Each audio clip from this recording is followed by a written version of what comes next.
یہ آیات اس راز کی وضاحت کرتی ہیں، نشاندہی کرتی ہیں کہ یہ جتنی بڑی بھی کائنات اللہ نے تعمیر کی ہے اور اس کائنات میں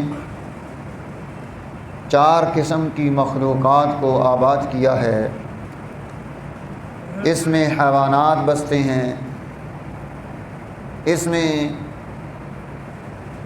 جنات کا بسیرا ہے، یہاں فرشتے رہتے ہیں اور انسانوں کو یہاں پر چھوڑا گیا، رکھا گیا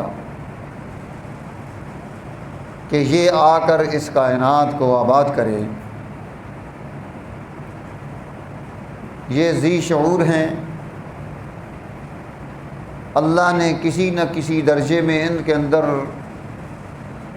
عقل، قوتیں، طبیعت، کمال رکھے ہیں، اور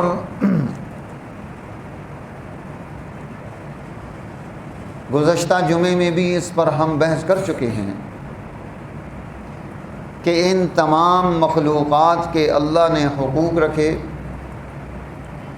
ہر ایک مخلوق کی اپنی طبیعت بنائی۔ جیسے جانور ہیں، انہیں کم عقل پیدا کیا کہ اگر یہ کم عقل نہ ہوتے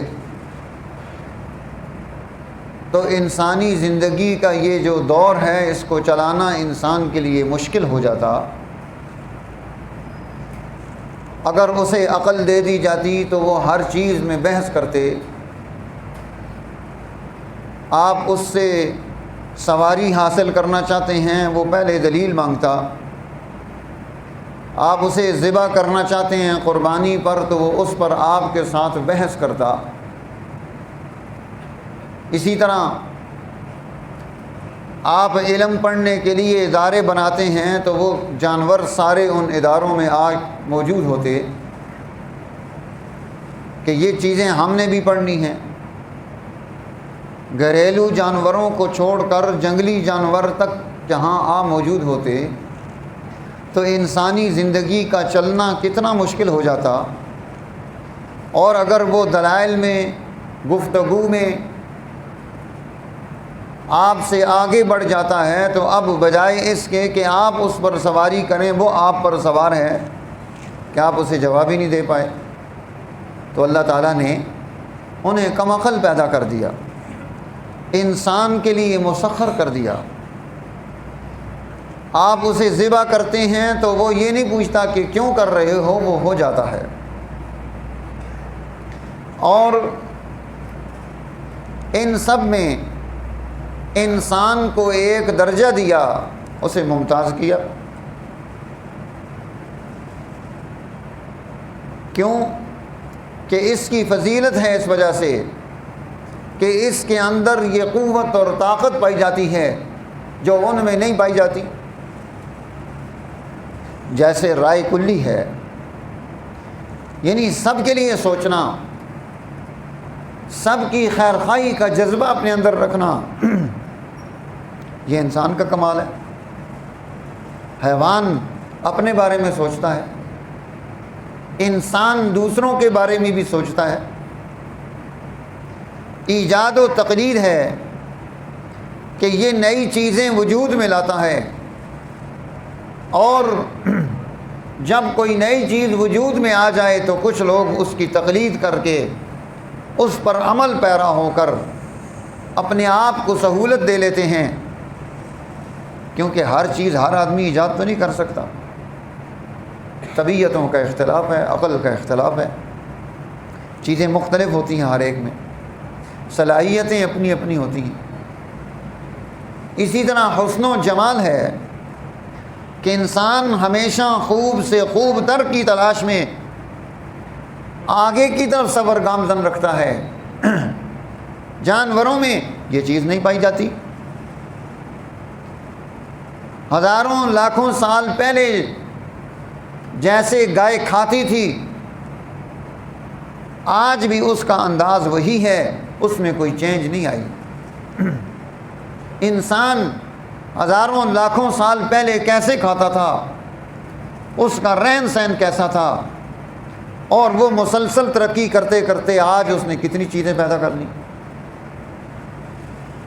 تو اللہ نے اسے باقیوں سے ممتاز کیا، خوبیاں پیدا کی، لیکن فضیلت کی بنیاد انسانوں میں اور باقی چیزوں میں، کائنات میں موجود یہ علوم نہیں ہیں جن پر آج انسان بڑا فخر کر رہا ہے۔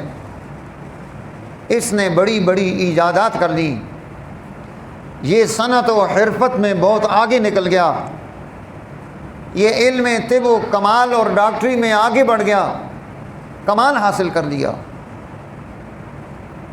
فن سیاست میں یہ بہت آگے چلا گیا۔ یہ علوم جن پر آج یہ انسان فخر کر رہا ہے، جن پر یہ بحث کرتا ہے، اگر ہم انجینئرنگ میں آگے نکل گئے، ہم نے بلڈنگیں بنا دی، ہم نے اپنے سر چھپانے کے لیے مکانات تعمیر کر لیے، تو کائنات میں بسنے والے یہ جتنی مخلوقات ہیں، یہ چرند پرند ہیں، یہ سب بھی تو اپنے لیے اپنی ضرورت کے مطابق بلڈنگیں بناتے ہیں۔ ان کے بھی بہترین سے بہترین گھونسلے بنے ہوتے ہیں، ایک بڑے گھونسلے کے اندر انہوں نے کئی آگے چھوٹے کمرے بنائے ہوتے ہیں، انڈے کہاں پر دینے ہیں، بچے کہاں رہیں گے، ان کے ماں باپ کہاں رہیں گے، یہ ترتیب تو انہیں بھی آتی ہے۔ ہم نے اتنا ہی کیا کہ اپنے گھر میں زیادہ کمرے بنا لیے، آراستہ و پیراستہ کر لیا، لیکن اس فن کا ماہر کائنات میں اکیلا صرف انسان نہیں، باقی مخلوقات بھی اپنی ضرورت کے لیے یہ کاریگری کر رہی ہیں۔ اسی طرح علم طب میں، میڈیکل میں ہم نے بہت ترقی کر لی، تو کیا یہ جانور، یہ جو جنگلوں میں رہتے ہیں، ان کے پاس اس کا علم نہیں؟ یہ اپنی ضرورت کا دوا دارو نہیں کر سکتے، انہیں پودوں کے بارے میں پتہ نہیں، ان کے پاس بھی علم موجود ہے کہ کسی علاقے میں بندروں کی کثرت کی وجہ سے تنگ آ کر کچھ لوگوں نے روٹیاں بنائیں، ان میں زہر ڈالا، انہیں چھت پر ڈال دیا کہ یہ کھائیں گے، کھا کر مر جائیں گے، کچھ کمی پیدا ہو جائے گی۔ حکومت کی طرف سے وہاں اجازت نہیں تھی بندر مارنے کی، یہ ضدی اور شیطان ہوتا ہے، تنگ کرتا ہے۔ اب وہ بندر آیا، اس نے آ کر دیکھا کہ یہ خلاف توقع گھر کی چھت پر یہ روٹیوں کا بڑا ڈھیر لگا ہوا ہے۔ اس نے آ کر دیکھنے کے بعد وہاں سے واپس چلا گیا۔ وہ کہتے ہیں ہم پریشان ہو گئے کہ اتنی محنت کی اور اس نے کوئی چیز لی نہیں۔ تھوڑی دیر کے بعد ہم نے دیکھا کہ 3-4 موٹے موٹے بندر وہ اس چھوٹے بندر کے ساتھ آئے، آ کر ان روٹیوں کے قریب بیٹھے اور اس پر تحقیق کی، انہیں چیک کیا۔ چیک کرنے کے بعد وہ سارے بندر واپس چلے گئے۔ کہتے ہیں ہم پھر پریشان ہو گئے کہ چلو 4-5 ہی مر جاتے تو ہمارے پیسے پورے ہو جاتے۔